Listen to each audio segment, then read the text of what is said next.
This is Fothentic History.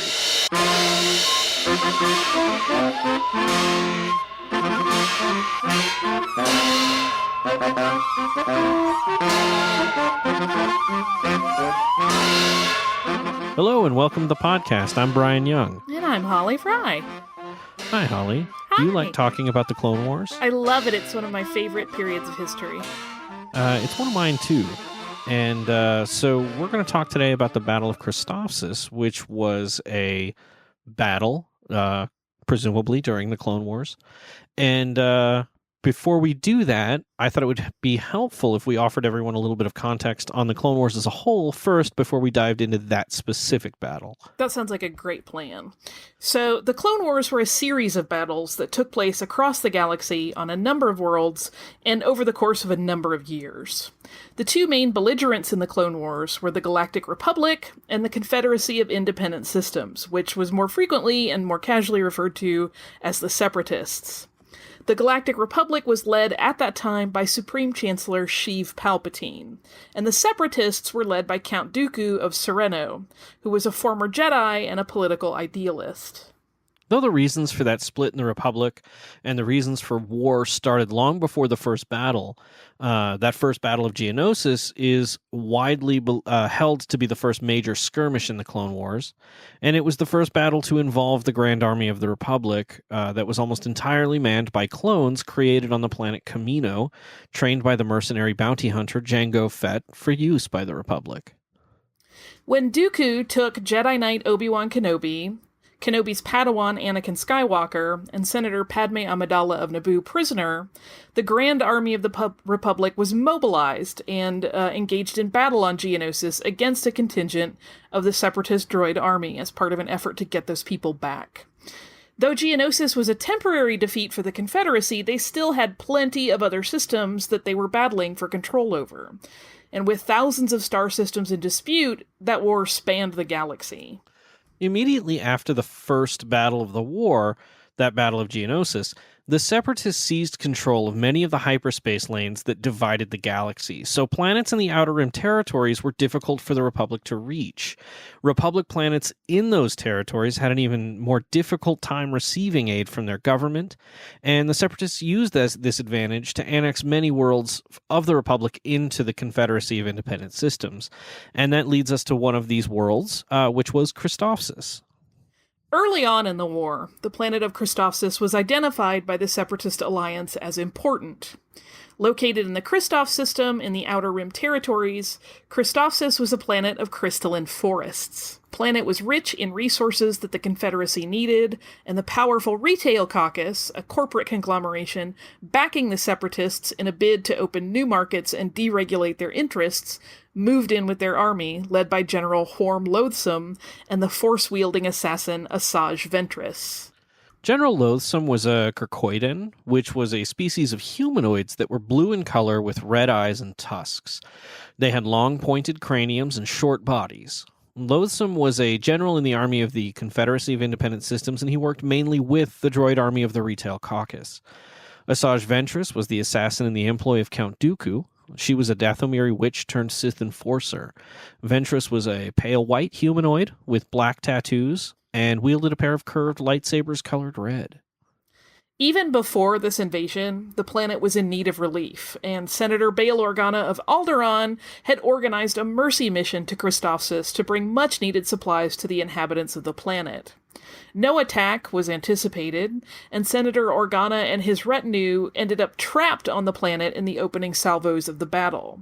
And it was actually a distress call from Organa that tipped the Republic off to the attack as he pleaded for help.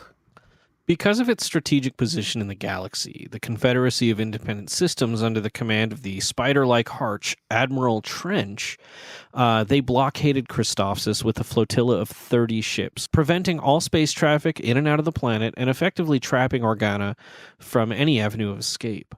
So, a bit of background on Trench. As we said, he was a spider-like harch from the planet Secundus Ando, and he was a feared naval commander.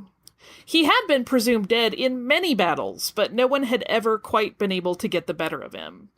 This was the first time he'd appeared during the Clone Wars. He had disappeared and had been presumed dead most recently during the Battle of Malastare Narrows, which was fought against the Republic many years before the Clone Wars began, and even before there was a Confederacy. He had a reputation of being a brilliant, fearsome naval opponent, though, and during the Battle of Christophsis, he commanded from the Separatist Providence-class dreadnought Invincible. When the Republic got word that Christophsis was under attack and Senator Organa was trapped, they dispatched forces to disrupt the blockade of Christophsis. The first wave of the attack was to be led by Jedi General Anakin Skywalker with a fleet of 3 Venator-class Star Destroyers, as well as a number of Pelta-class frigates. Skywalker commanded aboard the Resolute alongside Admiral Wolf Yularen. They were to be soon followed by Jedi General Obi-Wan Kenobi aboard his flagship, the Negotiator.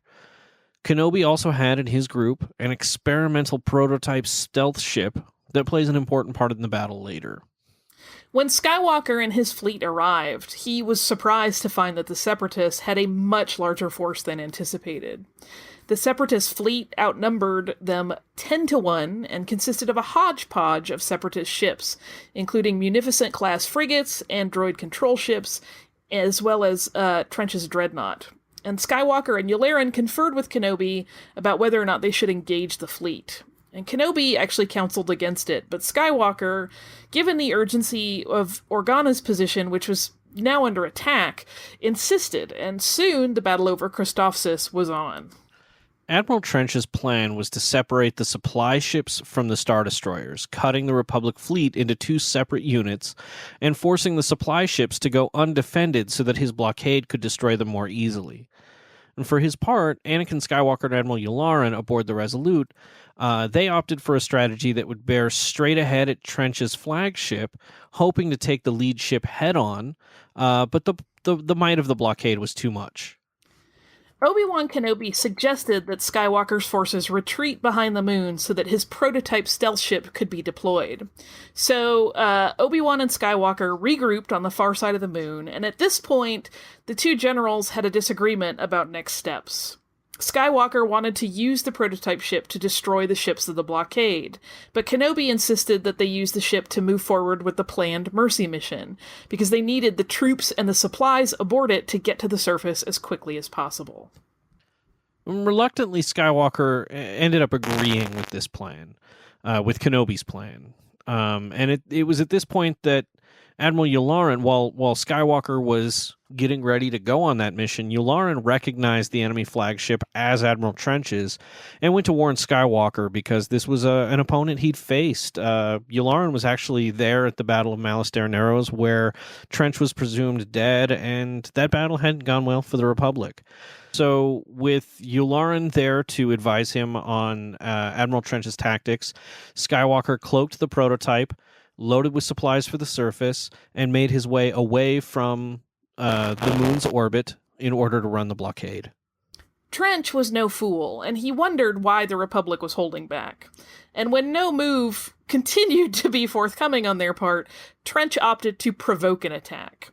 By sending a squadron of hyena droids to bomb Bail Organa's position on the planet, he hoped to put pressure on the Republic fleet. Skywalker obviously was... He'd made it through the blockade at this point, and he was very curious and had no knowledge of why a squadron of hyena droid ships were heading directly his way. Were they heading to the planet, or did somehow Trench guess that they were there? It was tense inside the flight deck when Skywalker decided that Trench probably didn't know that he was there, and decided to remain cloaked rather than fire on the incoming bomber droids. And this was to his credit, as the bomber droids blew right by the prototype ship without hitting it or even noticing it. But at this point, they went directly to the planet's surface in order to bomb Senator Organa's position. At this point, Skywalker was presented with a choice. Should he continue on his mercy mission, or should he attack the Separatist armada that he was now sitting behind? Ultimately, he decided that if he could distract the enemy flagship, it might mitigate the damage being done to the command center on the surface. And Kenobi insisted that Anakin go to the surface, but once again, Skywalker decided not to follow orders. Skywalker instead approached the rear quadrant of Trench's ship from behind, decloaked, and then fired a volley of missiles directly at the bridge. Unfortunately, Trench was able to get his shields up in time. This was bad news for Skywalker, as Trench was now aware that he had an enemy ship capable of cloaking in the midst of his blockade. Trench returned fire, but Skywalker was able to recloak and evade all of that fire. And the two commanders played cat and mouse in this space around the blockade until Trench was able to force Skywalker out of hiding, and he was able to launch a volley of tracking missiles at him. Now, at this point, Skywalker went on the offensive and turned off his cloak and put all power to the engines. Skywalker went straight for Trench's ship, with the enemy missiles following him. With Trench's shield cycling, they were exposed to the missiles at full bore, and this was the move that ended up breaking up the blockade, so that the Star Destroyers and supply ships could make it to the surface and relieve Bail Organa. Unfortunately, though, Separatists were still laying siege to their position. So with this hole punched in the naval blockade, Generals Skywalker and Kenobi went to work at this point to win the battle on the surface, now that Yularen could take care of the space battle. The Republic forces held the central city, the capital city of Christophsis, and were facing an onslaught of droid forces from the main road leading into the heart of the city. Skywalker and Kenobi had positioned themselves in high rises on either side of that major thoroughfare and laid an ambush with their clone troopers. They planned to install heavy weapons and rain blaster fire down on the army. On the droid army, making the street a kill zone from both sides. Unfortunately, just as the ambush was about to be sprung, droids arrived seemingly from nowhere in the hidden nests the Jedi and their clones were hiding in. Kenobi and his clones worked to destroy the droids that had flanked them, but Skywalker and his troops shot ropes across the skyrises and used those as zip lines to escape and regroup with Kenobi. The Jedi, once again reunited, agreed that the only way the droids could have known of their plans was if there was a spy in their midst. In order to get to the bottom of this, Skywalker and Kenobi decided to infiltrate the enemy lines, looking for more information about who the spy might be. They swore their command team to secrecy and set out on this mission on their own, but Clone Commander Cody and Captain Rex, who were the clone liaisons that they worked with to help direct their troops, realized that someone had been listening into that privileged conversation the whole time. So Cody and Rex chased this spy from a distance and realized that it could very well be a clone, which was problematic because the entire base was full of clones. They were able to track the outgoing messages to a specific squad of clone troopers and interrogated them, and it wasn't apparent that they were going to find the clone, but they ended up discovering that it was a clone that they knew named Slick. And so they tried to warn Kenobi and Skywalker, but the communications at their command center had been jammed. But the Jedi generals suspected that they were walking into a trap when there was no opposition. So thinking the best way to deal with the trap was by strolling right into it, they went directly to the Separatist headquarters and found Asajj Ventress. And they fought viciously with lightsabers, but the battle ended in a stalemate. It's interesting, if they would have just stayed, they would have disrupted Ventress's plans, because Ventress only laid that trap for the Jedi so that Slick, the traitorous clone that she had lured to her side with a promise of freedom, it was so he could sabotage the Republic's weapons depot on their base. So with the Jedi off base, he had no problem rigging the entire depot to explode, robbing the Republic of most of its defensive capability. With the depot destroyed and the Jedi being occupied by Ventress's forces, the Separatists launched a new attack against the Republic stronghold with a contingent of approximately 1,000 battle droids. The only thing they were able to salvage from that depot attack were a set of heavy cannons. Once the attack was launched, Ventress fled the system to run another errand for her master, Count Dooku. That is when she left this whole business to go kidnap Rada the Hutt, who was the son of Jabba the Hutt. But that is a whole different episode in the making, and we're not going to venture down that particular path today. That's not in the scope of this discussion. So the individual skirmishes of the Battle of Christophsis were led. It was one stalemate after another. The Separatists would launch an attack; it would be repelled. The Republic forces would try to gain ground, and then the Separatists would repel that. No side gained any ground, and then there was another assault. And for this assault, General Loathsome attacked the capital of Christophsis with a large contingent of B-1 and B-2 battle droids, as well as 3 Octoptara combat tri-droids, as well as large numbers of armored attack tanks, bringing up the rear of the attack line. Kenobi led Cody and a battalion of clones head-on against the front line of droids, while Skywalker and a platoon of clone troopers led by Captain Rex used the neighboring towers to descend on the Octoptara droids. The Octoptara tri-droids were a massive 15 meters high, and they walked on 3 large legs. And atop these legs were a bulbous head that contained all the fire support an attack group of battle droids would need in an assault. But Skywalker, with the help of those heavy cannons they'd salvaged from Slick's sabotage, deterred the attack enough for Separatist General Loathsome to eventually call a retreat pretty quickly. Instead of risking more bombardments from the heavy cannons, Loathsome ordered the erection of a deflector shield and kept hidden behind it, delegating command of the front line to an OOM command battle droid who would relay his orders. On Loathsome's command, the droids pulled back and offered the Republic a little bit of breathing space. During this breathing space, a relief ship actually arrived on Christophsis that was dispatched from the Resolute in orbit. Though it did carry much-needed supplies, Kenobi and Skywalker were dismayed to find that it did not contain any troop reinforcements or artillery. Instead, it held aboard it a Jedi youngling named Ahsoka Tano, who, instead of reinforcements, came with a message from the Jedi Council. So the first part of the message was that Skywalker and Kenobi were to return immediately for an emergency mission, and the second part of the message was that she had been assigned by Master Yoda to become the Padawan of Anakin Skywalker. This always sort of cracks me up, not only is this a big fat surprise in terms of, hey, I didn't know I was getting a Padawan, but also that they drop it on him in the midst of a battle. Yeah. Hey, I know you're busy, but you have a child to take care of now. And we actually had this child run the blockade to tell you that she's yours now. Right.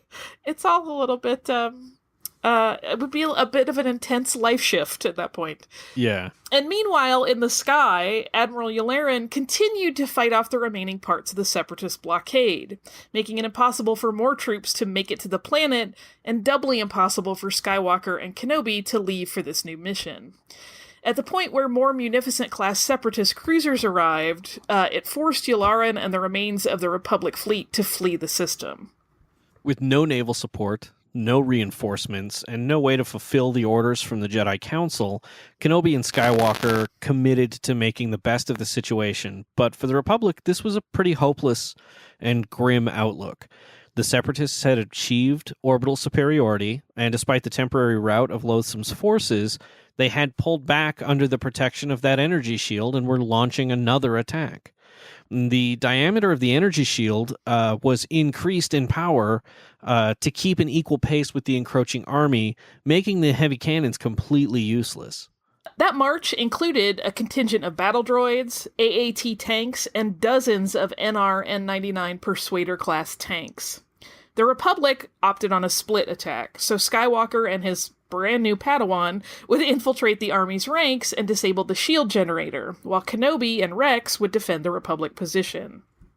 Armed with explosives to deal with the shield generator, Skywalker and Tano could not have come up with a more simplistic and brazen and, to some eyes, stupid plan.